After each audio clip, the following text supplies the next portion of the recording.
નમસ્તે વિદ્યાર્થી મિત્રો, લાસ્ટ ટાઈમ આપણે કાર્બનના રાસાયણિક ગુણધર્મોમાં બીજા નંબરની રાસાયણિક પ્રક્રિયા ઓક્સિડેશન વિશે સમજી ગયા.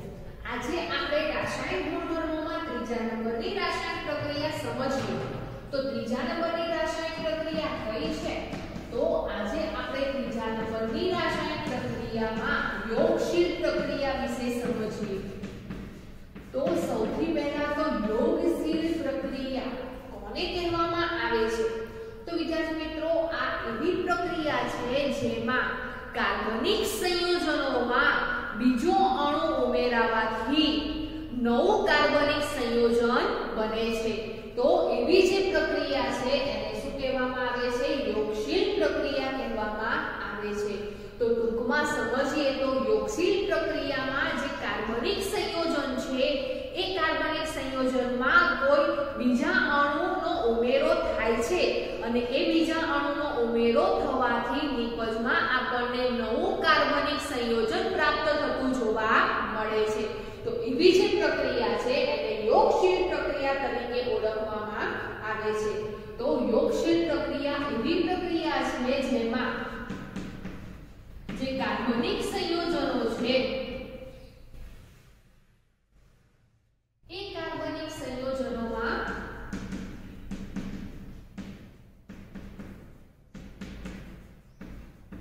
નવો બીજો અણુ જોડાઈને નવું કાર્બનિક સંયોજન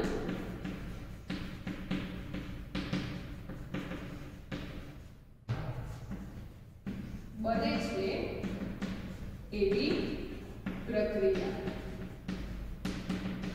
તો અહીંયા યોગશીલ પ્રક્રિયામાં પ્રક્રિયક તરીકે જે પણ કોઈ કાર્બનિક સંયોજન છે એ કાર્બનિક સંયોજનમાં બીજો નવો અણુ ઉમેરાય છે, જોડાય છે અથવા તો ઉમેરાય છે જેથી કરીને નિપજમાં આપણને નવો કાર્બનિક સંયોજન પ્રાપ્ત થતું જોવા મળે છે. તો એવી જે પ્રક્રિયા છે એને શું કહેવામાં આવે છે? યોગશીલ પ્રક્રિયા કહેવામાં આવે છે. હવે જ્યારે પણ જે પણ કોઈ કાર્બનિક સંયોજનોનો યોગશીલ પ્રક્રિયા થાય છે તે દરમિયાન, એટલે કે કાર્બનિક સંયોજનોમાં ત્રીજી યોગશીલ પ્રક્રિયા છે એ પ્રક્રિયા થાય છે તે દરમિયાન એ પ્રક્રિયામાં ઉદ્દીપકની હાજરી જરૂરી છે.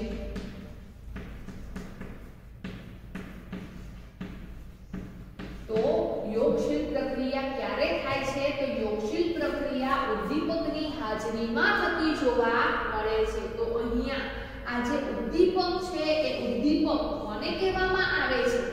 તો અહીંયા આ ઉદ્દીપક છે એવો પદાર્થ છે જેને કારણે જે પ્રક્રિયા થાય છે એ પ્રક્રિયાને કોઈ પ્રકારની અસર પહોંચતી નથી, પરંતુ એને જુદા જુદા દરથી આગળ વધારે છે એવો જે પદાર્થ છે એને ઉદ્દીપક તરીકે ઓળખવામાં આવે છે. તો ઉદ્દીપક કોને કહેવામાં આવે છે? તો ઉદ્દીપક એવો પદાર્થ છે જે પ્રક્રિયાને અસર પહોંચાડ્યા વગર પ્રક્રિયાને જુદા જુદા દરથી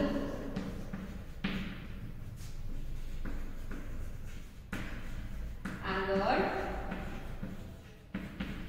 વધારે છે એવો જે પદાર્થ છે એને શું કહેવામાં આવે છે? ઉદ્દીપક તરીકે ઓળખવામાં આવે છે. તો જ્યારે પણ જે પણ કાર્બનિક સંયોજનો છે એ કાર્બનિક સંયોજનો જો યોગશીલ પ્રક્રિયા કરે છે, એટલે કે કાર્બનિક સંયોજનોમાં જો યોગશીલ પ્રક્રિયા થતી જોવા મળે છે ત્યારે એ પ્રક્રિયામાં ઉદ્દીપકની હાજરી જરૂરી છે. તો ઉદ્દીપક કોને કહેવામાં આવે છે?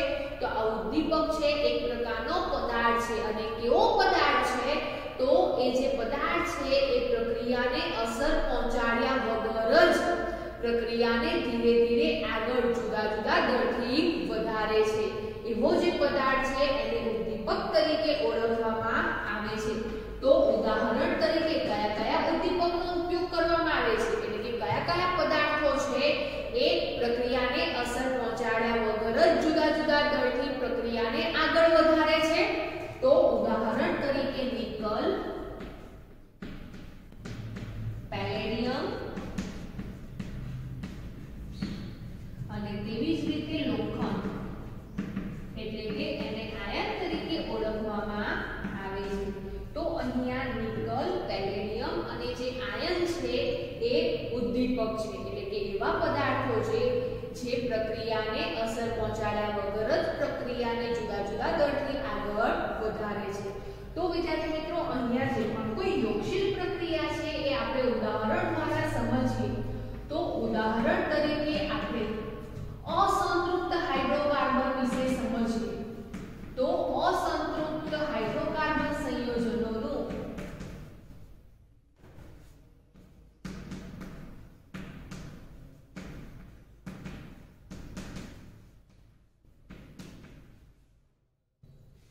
નિકલ અથવા પેલેડિયમ ઉદ્દીપકની હાજરીમાં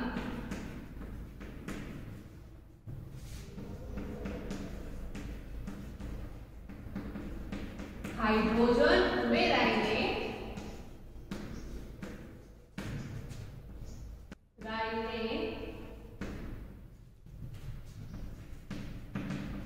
સંતૃપ્ત હાઇડ્રોકાર્બન સંયોજન બને છે. તો અહીંયા અસંતૃપ્ત હાઇડ્રોકાર્બન છે એમાંથી સંતૃપ્ત હાઇડ્રોકાર્બન સંયોજન બને છે, એટલે કે નવું સંયોજન બને છે, જેથી આ જે પ્રક્રિયા છે એ પ્રક્રિયાને યોગશીલ પ્રક્રિયા તરીકે ઓળખવામાં આવે છે.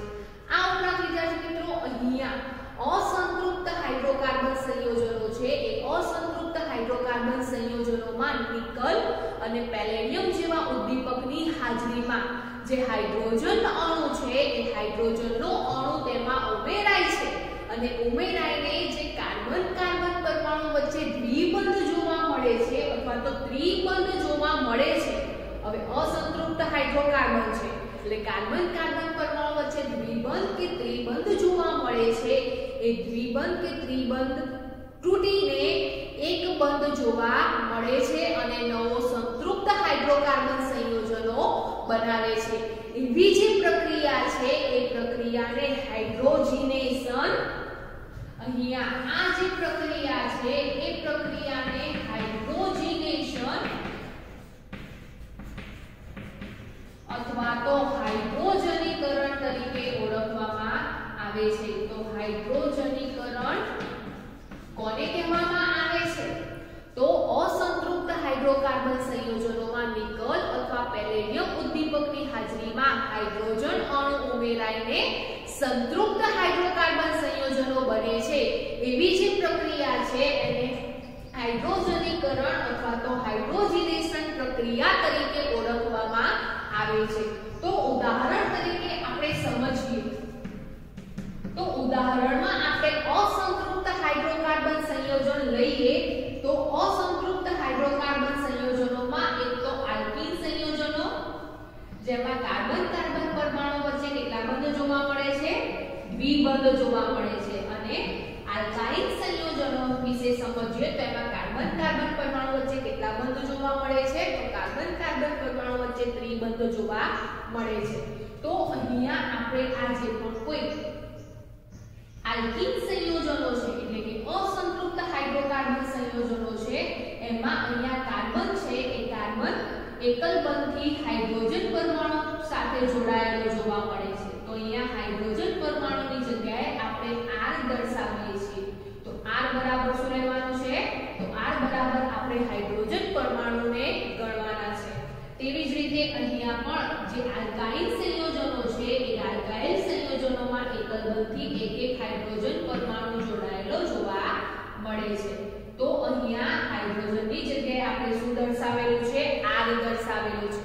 શા માટે R દર્શાવેલો છે તો એ આપણે હમણાં સમજીએ. તો અહીંયા આ છે આલ્કીન સંયોજનો અને અહીંયા છે આલ્કાઇન સંયોજનો. તો આલ્કીન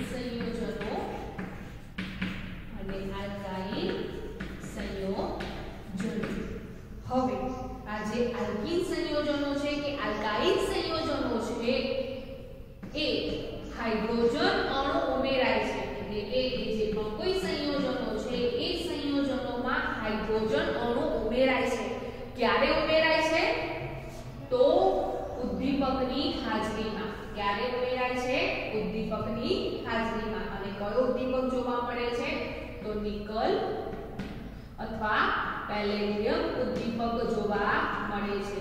તો નિકલ અથવા પેલેડિયમ ઉદ્દીપકની હાજરીમાં હાઇડ્રોજન અણુ છે એ આલ્કીન સંયોજનો અથવા તો આલ્કાઇલ સંયોજનોમાં ઉમેરાય છે અને ઉમેરાઈને સંતૃપ્ત હાઇડ્રોકાર્બન સંયોજનો બનાવે છે. એટલે સંતૃપ્ત હાઇડ્રોકાર્બન સંયોજનો એટલે દ્વિબંધ છે, એ દ્વિબંધની જગ્યાએ કાર્બન કાર્બન પરમાણુ વચ્ચે એક બંધ જોવા મળે છે અને જે હાઇડ્રોજન પરમાણુ છે એ હાઇડ્રોજન પરમાણુ એ કાર્બન પરમાણુ સાથે જોડાય છે.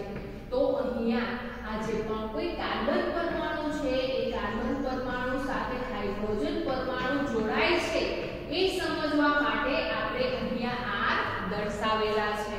તો અહીંયા R શા માટે દર્શાવેલા છે? તો હાઇડ્રોજનની જગ્યાએ આપણે R એ માટે દર્શાવેલા છે કે જેથી કરીને અહીંયા આલ્કીન સંયોજનોમાંથી આલ્કેન સંયોજનો બને છે ત્યારે જે હાઇડ્રોજન અણુ ઉમેરાય છે એ સમજવા માટે આપણે R દર્શાવેલા છે. તો અહીંયા બે હાઇડ્રોજન ઉમેરાય છે જેથી કરીને હાઇડ્રોજન અણુ સાથે પ્રક્રિયા થાય છે અને એ પ્રક્રિયા કોની સાથે થાય છે? તો નિકલ અથવા પેલેડિયમ ઉદ્દીપકની હાજરીમાં થતી જોવા મળે છે. જેથી અહીંયા આ જે પ્રક્રિયા છે એને હાઇડ્રોજનેશન અથવા તો હાઇડ્રોજનીકરણ તરીકે ઓળખવામાં આવે છે. તો આલ્કીન સંયોજનો તરીકે તમે કોઈ પણ આલ્કીન સંયોજનો લઈ શકો છો. ઇથીન, પ્રોપીન, બ્યુટીન જેવા જે પણ કોઈ આલ્કીન સંયોજનો છે એ સંયોજનો નિકલ ઉદ્દીપકની હાજરીમાં અથવા પેલેડિયમ ઉદ્દીપકની હાજરીમાં તેમાં હાઇડ્રોજન અણુ ઉમેરાય ત્યારે તેને અનુવર્તી આલ્કેન સંયોજન બને છે, એટલે કે સંતૃપ્ત હાઇડ્રોકાર્બન સંયોજન બને છે. ઉદાહરણ તરીકે આપણે ઇથેનનું ઉદાહરણ લઈએ તો જે ઇથીન છે એ ઇથીનમાંથી ઇથેન બને છે. પ્રોપીન છે તો પ્રોપીનમાંથી પ્રોપેન બને છે. તો એ જે પ્રક્રિયા છે એને યોગશીલ પ્રક્રિયા તરીકે ઓળખવામાં આવે છે. ઉપરાંત તેને હાઇડ્રોજનીકરણ અથવા તો હાઇડ્રોજનેશન તરીકે પણ ઓળખવામાં આવે છે. તો અહીંયા આ જે છે એ આલ્કેન સંયોજનો છે અથવા તો તેને સંતૃપ્ત સંયોજનો પણ કહેવામાં આવે છે. તો અસંતૃપ્ત સંયોજનો છે એ અસંતૃપ્ત સંયોજનોનું સંતૃપ્ત સંયોજનોમાં રૂપાંતર થવાની જે ક્રિયા છે એને યોગશીલ પ્રક્રિયા કહે છે. શા માટે? તો અસંતૃપ્ત સંયોજનો જુદા છે જ્યારે સંતૃપ્ત સંયોજનો પણ કેવા છે? જુદા છે. એટલે નવું કાર્બનિક સંયોજન મળે છે જેથી તેને યોગશીલ પ્રક્રિયા તરીકે ઓળખવામાં આવે છે. અને તેવી જ રીતે આપણે આલ્કાઇલ સંયોજન વિશે સમજીએ તો આલ્કાઇલ એ પણ અસંતૃપ્ત સંયોજનો છે. તો અસંતૃપ્ત હાઇડ્રોકાર્બન સંયોજનમાંથી સંતૃપ્ત હાઇડ્રોકાર્બન સંયોજન બને છે. તો એને અનુવર્તી એટલે કે એમાં કાર્બનની સંખ્યા કેટલી જોવા મળે છે? તો તેમાં કાર્બનની સંખ્યા 2 જોવા મળે છે. અને હાઇડ્રોકાર્બન સંયોજનો છે તો હાઇડ્રોકાર્બન સંયોજનોમાં જે હાઇડ્રોજન પરમાણુ છે એ હાઇડ્રોજન પરમાણુ કેટલી સંખ્યામાં જોડાશે? તો જે હાઇડ્રોજન પરમાણુ છે એ 4 ની સંખ્યામાં જોડાય છે. તો અહીંયા સમીકરણને સંતુલિત આપણે આ રીતે કરી શકીએ છીએ. તો અહીંયા પણ જે R છે એ R શા માટે દર્શાવેલા છે? તો જે 4 હાઇડ્રોજન ઉમેરાય છે અથવા તો 4 હાઇડ્રોજન પરમાણુ તેમાં ઉમેરાય છે અને જે સંતૃપ્ત સંયોજન બને છે તે સમજવા માટે આપણે અહીંયા R દર્શાવેલા છે. તો અહીંયા પણ આ શું થશે? આલ્કેન સંયોજનો અથવા તો તેને સંતૃપ્ત સંયોજનો પણ કહેવામાં આવે છે. તો વિદ્યાર્થી મિત્રો અહીંયા યોગશીલ પ્રક્રિયા વિશે સમજીએ છીએ. તો યોગશીલ પ્રક્રિયા કોને કહેવામાં આવે છે? તો કોઈ પણ કાર્બનિક સંયોજનોમાં અણુ ઉમેરાવાથી નવું કાર્બનિક સંયોજન બને છે તે પ્રક્રિયાને યોગશીલ પ્રક્રિયા તરીકે ઓળખવામાં આવે છે। આ ઉપરાંત વિદ્યાર્થી મિત્રો સ્વાધ્યાયમાં એવો પ્રશ્ન આપેલો છે કે હાઇડ્રોજનીકરણ કોને કહેવામાં આવે છે, ઉદાહરણ દ્વારા સમજાવો। તો અસંતૃપ્ત હાઇડ્રોકાર્બન સંયોજનો છે એ અસંતૃપ્ત હાઇડ્રોકાર્બન સંયોજનોમાં નિકલ અથવા તો પેલેડિયમ ઉદ્દીપકની હાજરીમાં હાઇડ્રોજન અણુ ઉમેરાવાથી સંતૃપ્ત હાઇડ્રોકાર્બન સંયોજનો બનવાની જે ક્રિયા છે જેને હાઇડ્રોજનેશન અથવા તો હાઇડ્રોજનીકરણ તરીકે ઓળખવામાં આવે છે। તો વિદ્યાર્થી મિત્રો અહીંયા આ જે યોગશીલ પ્રક્રિયા છે એ યોગશીલ પ્રક્રિયાનો ઉપયોગ ક્યાં થાય છે, તો આ જે પણ કોઈ યોગશીલ પ્રક્રિયા છે એ યોગશીલ પ્રક્રિયાનો ઉપયોગ હાઇડ્રોજનેશન પ્રક્રિયામાં થતો જોવા મળે છે। તો જ્યારે પણ વનસ્પતિ તેલમાંથી વનસ્પતિ ઘી બનાવવામાં આવે છે તેવી જે પ્રક્રિયા છે એને હાઇડ્રોજનેશન કહેવામાં આવે છે। શા માટે? તો જે વનસ્પતિ તેલ છે એ વનસ્પતિ તેલ એ અસંખ્ય શૃંખલા ધરાવતું અસંતૃપ્ત હાઇડ્રોકાર્બન સંયોજન છે। તો વનસ્પતિ તેલ છે એ વનસ્પતિ તેલ કેવું સંયોજન છે? તો વનસ્પતિ તેલમાં અસંતૃપ્ત હાઇડ્રોકાર્બન સંયોજનો જોવા મળે છે। તો એ વનસ્પતિ તેલમાંથી વનસ્પતિ ઘી બનાવવાની જે પ્રક્રિયા છે એટલે કે અસંતૃપ્ત હાઇડ્રોકાર્બન સંયોજનોમાંથી સંતૃપ્ત હાઇડ્રોકાર્બન સંયોજનો બનાવવાની પ્રક્રિયા છે એ હાઇડ્રોજનેશન પ્રક્રિયામાં યોગશીલ પ્રક્રિયાનો ઉપયોગ થતો જોવા મળે છે। તો અહીંયા જે વનસ્પતિ તેલ છે એ વનસ્પતિ તેલમાં અસંતૃપ્ત ફેટી એસિડ જોવા મળે છે, જ્યારે પ્રાણી છે એ પ્રાણી ચરબીમાં અથવા પ્રાણી તેલમાં સંતૃપ્ત હાઇડ્રોકાર્બન ફેટી એસિડ જોવા મળે છે, જે આપણા સ્વાસ્થ્ય માટે નુકસાનકારક હોય છે। જેથી કરીને આપણે જે પણ ખોરાક રાંધીએ છીએ એ ખોરાક રાંધવા માટે જે તેલ વાપરીએ છીએ એ તેલ કેવું પસંદ કરવામાં આવે છે? તો એ તેલમાં અસંતૃપ્ત હાઇડ્રોકાર્બન ફેટી એસિડ ધરાવતું તેલ હોય તેવું તેલ પસંદ કરવામાં આવે છે।